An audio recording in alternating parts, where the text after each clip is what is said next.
For today's video guys, kakain tayo ng mangga. Balat-balat muna tayo, pero tapos na natin balatan yan. Paparis natin dito. Alamang. Sarap. Delicious. Agad rin silang dinala sa ospital. Hindi na nagbigay ng pahayag ang driver ng jeep na nagbeating the red light. Posible siyang hati-hatiin muna natin para resulting in multiple damage to property and multiple physical injuries. Para sa GMA Integrated News, Bea Pinla, nakatutok 24 oras. Iginit ng engineer na original designer ng bumuhong Cabangan Santa Maria Bridge sa Isabela. Sarap kayo na guys. Time flow ang dahilan ng pagbuho ng tulay. Mukbang, mangga mukbang. Sa Pilipinas, ang original na disenyo ng tulay at ang ginawang retrofit dito. Nakatutok si Nico nga.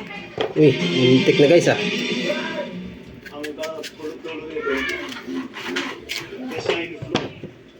Sinabi ni Pangulong Bongbong Marcos na problema sa disenyo ng Cabangan Santa Maria Bridge sa Isabela ang posibleng dahilan ng pagbagsak ng isang bahagi nito.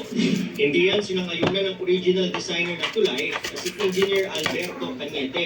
Doon sa 12 arko na dinisign ko, yung mga truck, nakatawid siya doon sa siyam.